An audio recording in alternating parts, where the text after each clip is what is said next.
À quoi ressemble une vie chrétienne vécue avec grand soin, dans laquelle on cherche résolument et constamment à plaire à Dieu?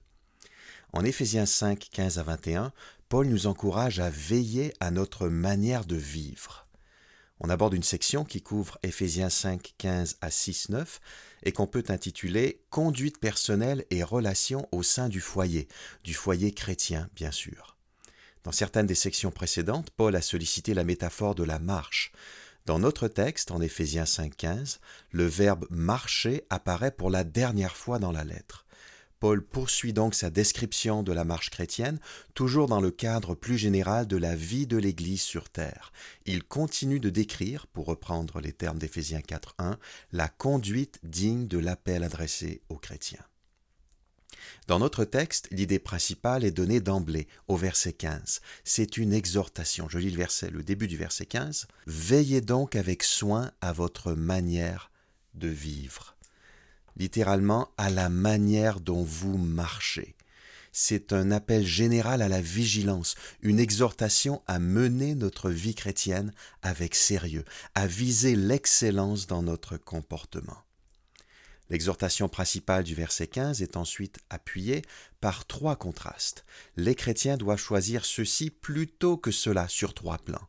Et c'est d'abord l'aspect négatif qui est mis en avant à chaque fois. Optez non pas pour ceci, mais plutôt pour cela. Premier contraste, je lis à partir du milieu du verset 15, « Ne vous comportez pas comme des insensés, mais comme des gens sensés. Mettez à profit les occasions qui se présentent à vous, car nous vivons des jours mauvais. » Paul nous demande de dire non à la folie et de dire oui à la sagesse. La sagesse, dans la lettre aux Éphésiens, elle est rattachée au plan de salut de Dieu. Être sage, c'est vivre en fonction de ce plan de salut. C'est planifier sa vie dans l'axe de ce que Dieu est en train de faire dans le monde. Se comporter comme un insensé, au contraire, c'est ne pas tenir compte de l'essentiel dans ses choix quotidiens, et l'essentiel, c'est le grand dessein de Dieu. Paul est un peu plus précis au verset 16. Il nous demande de mettre à profit les occasions qui se présentent à nous. Il emploie ici un langage commercial.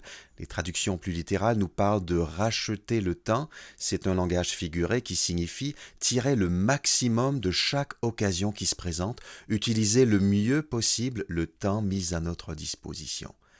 Pourquoi? Parce que nous vivons des jours mauvais.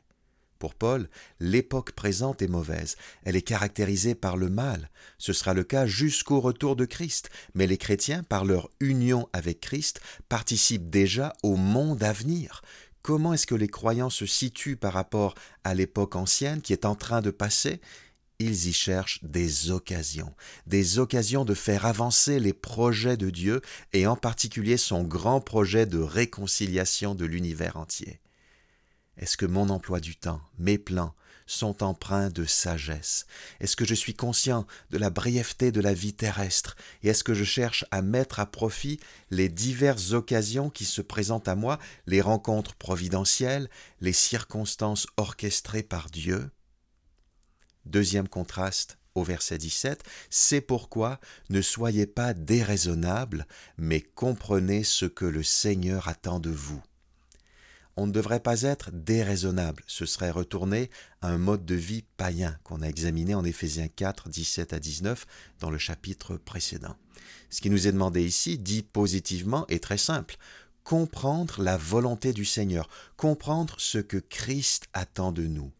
La volonté de Dieu dans Éphésiens, c'est un peu comme la sagesse de Dieu, c'est son plan de salut, son grand projet de sauvetage et de création d'une nouvelle humanité.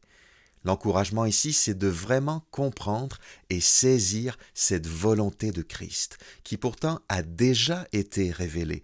Elle nous est décrite dans les premiers chapitres de la lettre. Mais une compréhension intellectuelle ne suffit pas. Il s'agit de mieux saisir la volonté de Christ pour l'Église et de vivre de plus en plus en fonction de cette volonté, d'aligner notre vie sur ce que Christ veut et ce qu'il veut nous est présenté dans Éphésiens.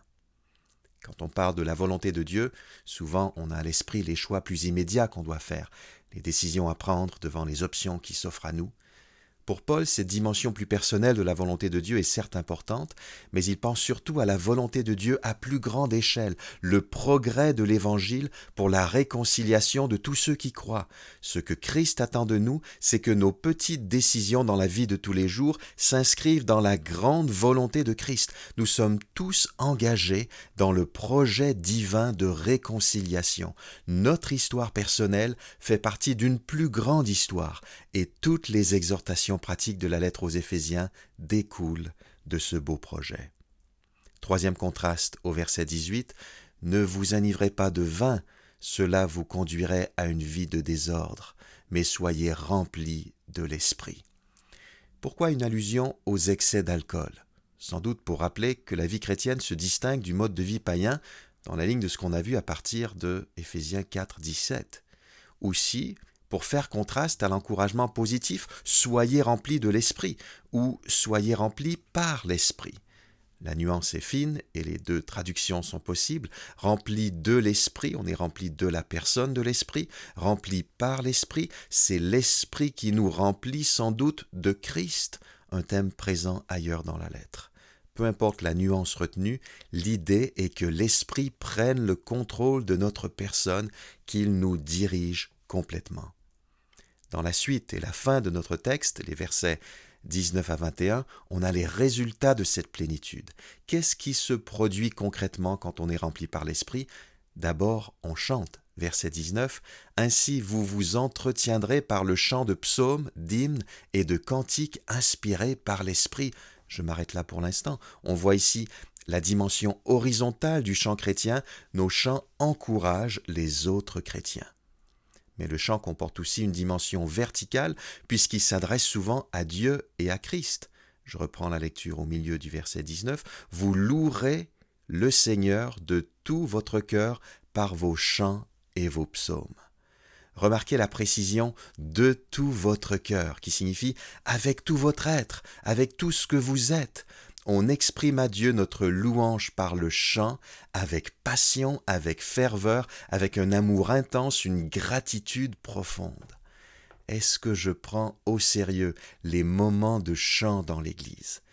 Est-ce que je chante seulement par habitude? Ou est-ce que je me dis, en chantant de tout mon cœur, j'encourage mes frères et sœurs et je loue le Seigneur Jésus de tout mon être?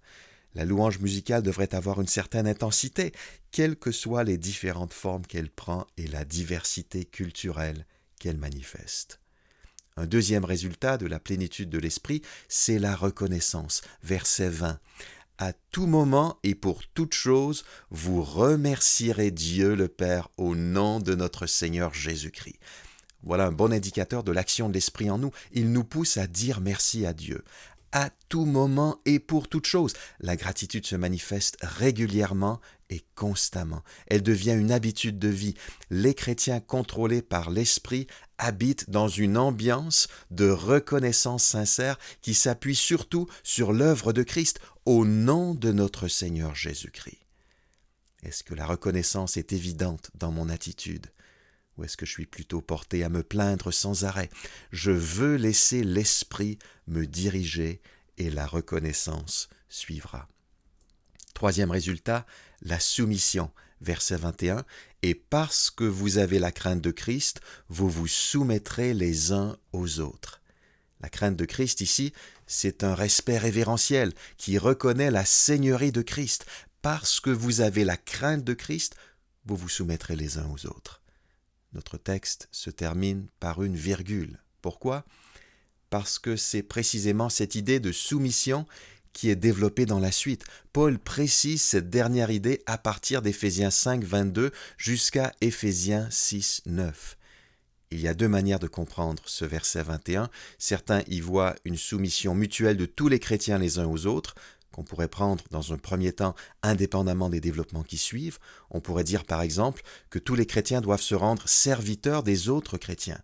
C'est clairement une idée biblique, mais le verbe « se soumettre » employé ici a habituellement un sens plus spécifique dans le Nouveau Testament qui évoque la soumission à l'autorité établie par Dieu à différents niveaux.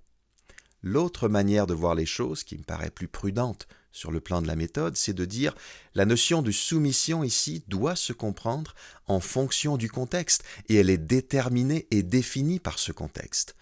Paul nous dit ce qu'il entend par le verset 21 dans la suite, d'où la virgule dans notre traduction. Vous vous soumettrez les uns aux autres, virgule, et Paul pense tout particulièrement à 3 types de relations, les épouses chacune à son mari, versets 22 à 33, les enfants à leurs parents, chapitre 6, versets 1 à 4, les esclaves à leurs maîtres, chapitre 6, versets 5 à 9. On va revenir sur tout cela dans les prochains épisodes. Chant, reconnaissance, soumission, voilà 3 signes qu'une personne est remplie par l'Esprit. Quel est le message central de notre texte? Veillons avec soin à notre manière de vivre. C'est ce que dit le verset 15. On peut maintenant augmenter cet énoncé de ce qu'on a vu dans la suite. Étant attentif à l'époque, à la volonté du Seigneur et à l'Esprit. À l'époque, saisissons les occasions qui se présentent à nous. À la volonté du Seigneur, entrons dans son grand projet. À l'Esprit, soyons remplis par l'Esprit, ce qui produira plusieurs résultats visibles dans notre vie. Père Céleste, nous te disons que nous voulons veiller avec soin à notre manière de vivre, à notre conduite. Donne-nous de nous comporter avec sagesse, de saisir toutes les occasions qui se présentent à nous. Donne-nous de comprendre ce que Christ attend de nous et d'aimer sa volonté. Donne-nous d'être constamment remplis par l'Esprit. Que l'Esprit nous pousse à chanter la vérité pour encourager nos frères et sœurs et pour louer notre Seigneur. Que l'Esprit nous remplisse de joie et de reconnaissance devant tout ce que tu as fait et continues de faire pour nous. Au nom de notre Seigneur Jésus-Christ. Amen.